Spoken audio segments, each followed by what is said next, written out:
there everyone, and welcome back to my YouTube channel this week. And I'm starting a new series, surprise, surprise, by request of one of my subscribers. It was mentioned that, of course, I do have my own independently published collection of poetry out there. It's available on Amazon, and they actually fulfill the printing of the paperback, and you can get it currently for free with Kindle Unlimited as an ebook too.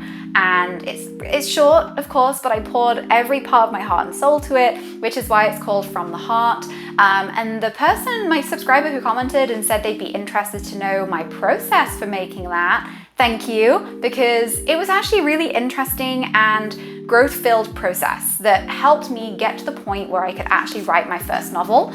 I've talked before on the channel that my inspiration for keeping projects going is super hard, so my previous mediums, which were poetry, short stories, and things like that, were a lot easier for me to write. I could take like a concept and run with it for a bit and edit it into being okay in my brain and leave it. And you know, a novel is a constant re-editing, re-looking at, rereading, ongoing process. So it was a lot more difficult for me when I was younger. I have got to a point where I love this novel I'm writing so much, I couldn't ever dream of leaving it unfinished at this point. But as for poetry, I still write some when inspiration strikes, but it's difficult when I'm working on this longer project of mine, obviously. And I just really wanted to start a mini series here today in 3 parts. So part 1, today we're going to be looking at the poems themselves, like how I chose to put these poems into a collection, any themes that kind of would pop up with that, any word count and poem number, that kind of stuff. I guess like you're thinking about making a poetry collection video. I guess that makes more sense. So of course, if you would be super interested in this kind of content going forward, you should subscribe to my channel.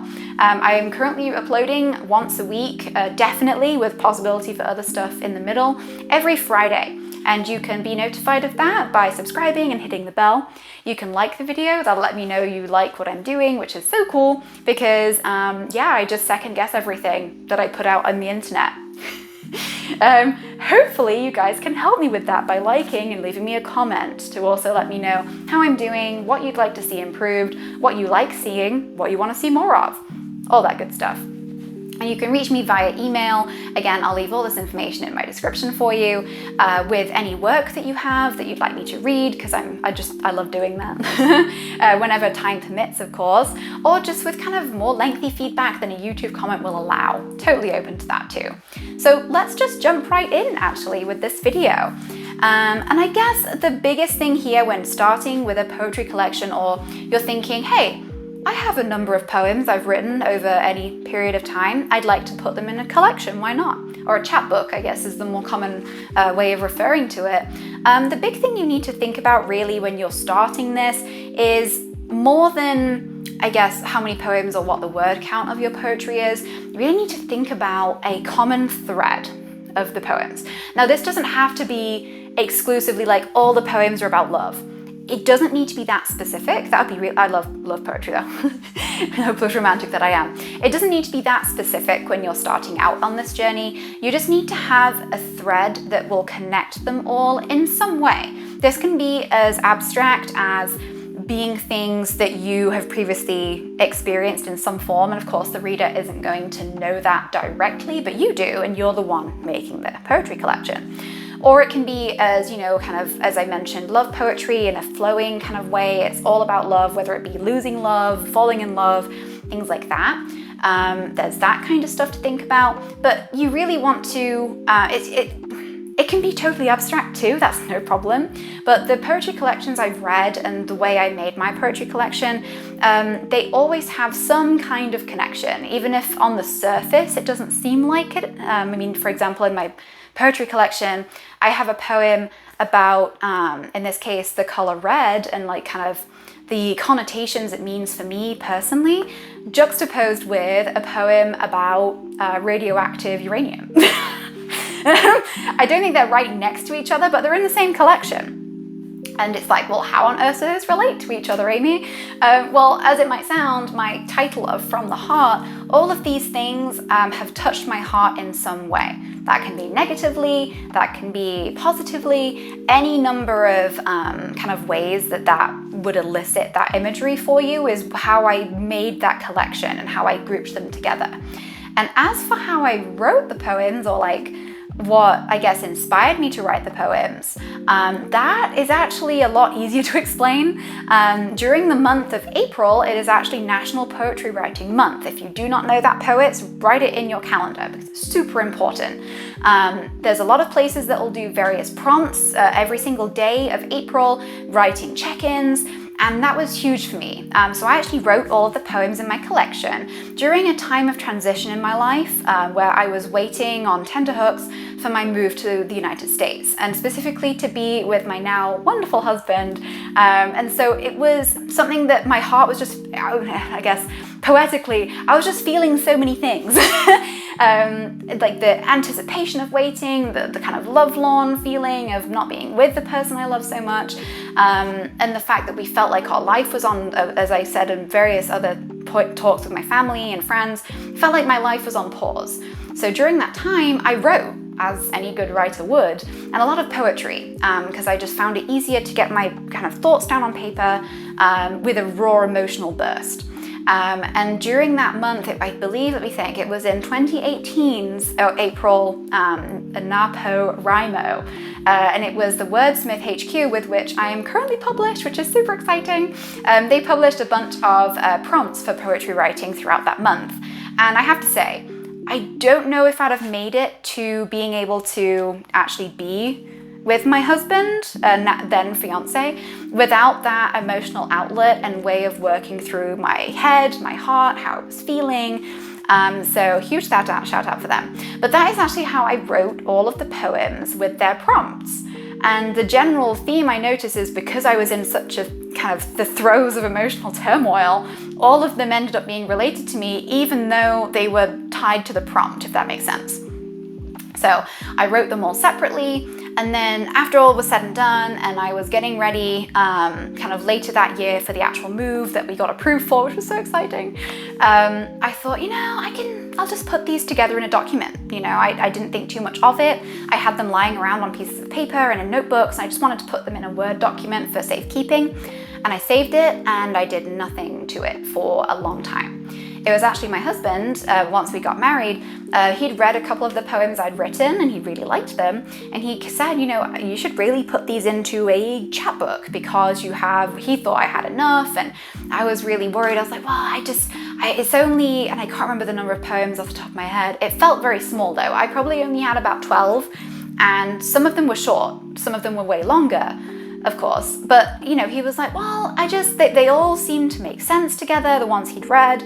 And it was with his kind of encouragement that it was a project for me and for myself.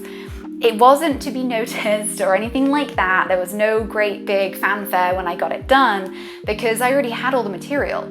All I then needed to do was to edit and get all of that stuff out of the way, which is a whole other video, which I'll go into, the editing process. How do you edit poetry? It's a raw feeling, emotion. It's so difficult to do. But that is kind of how I did my own personal collection of poetry.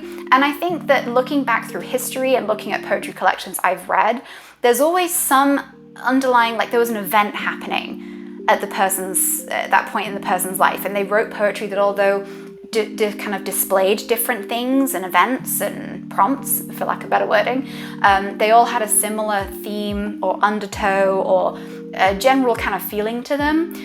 Or of course you can do like all the way back to when you were younger and now, years upon reflecting, and put them all into a collection. There's any number of things you can do. I'm just really sharing my own personal process in doing this, and that was huge for me, is that I don't think I could have made a poetry collection without those poetry prompts and without me feeling everything at like 1,000% all of the time. It was a pretty stressful time in my life, I have to say. But it was awesome because I got to write that and publish that poetry collection, so that was really cool. And yeah, that was, as I mentioned, that was my connection, was the aspect of my heart. We're really going theoretical and like imaginative here, with the heart being the area of feeling of, obviously heartbreak, of love, and all of those crazy emotions that, is said to originate from that, organ, as it were. So that was huge for me. Of course, for you guys, it's going to be different. Or if you're going through the similar thing as me, that's also, like, my heart goes out to you. It really sucks, but you can do it. And helping by outletting in a creative manner is super healing, focusing, and cathartic. That was it for me. It can be whatever it is and whatever you want it to be for you, but you really just want to pin down a theme or a general thread that you want to follow for your collection. Even if the reader is, if they get a feeling that it's connected, then it's a collection, it's a chapbook. That's all you really need. You don't need it to be super, super obvious, or, slapping someone in the face with how obvious it is, or, but you also don't want it to be too fragmented to where a reader is going to be like, well, I don't understand how these poems are in a collection because there's no link, nothing that can be found. And it's finding that balance. And again, it's something for you. So again, it's such a personal thing. If it has meaning to you as being connected and therefore in the same collection, then that's all you need. And as I mentioned, this is just video number 1 and my personal experience of putting together a poetry collection. And again, I had never done this before. I just, on a whim, made a poetry collection because of some poems I wrote during a pretty difficult time in my life. And my following videos are going to look at the editing and, getting to a point where you are almost there to get it published, as it were, followed by another video about the publishing and the various avenues you can choose and all of that kind of stuff. So if you're interested, you should totally subscribe to me, ready for when those videos release. It'll be on a future Friday. I don't think I'm going to do these back to back. I'll probably intersperse it with some other content that I have going on. And yeah, I think that's about it for today. And I hope it was helpful or insightful or whatever it is that, you take from this video. But just go out there and write poetry. It's an amazingly freeing experience. And if you're writing it with a kind of tether somewhere within you, within your emotions, it can be linked together and put in a collection. So I had a blast doing this video. It was awesome to look back on why I wrote my first and only poetry collection. Hopefully I'll make more in the future. And I hope you, wherever you are in the world, I hope you have a great morning, afternoon, evening, and I'll catch you soon.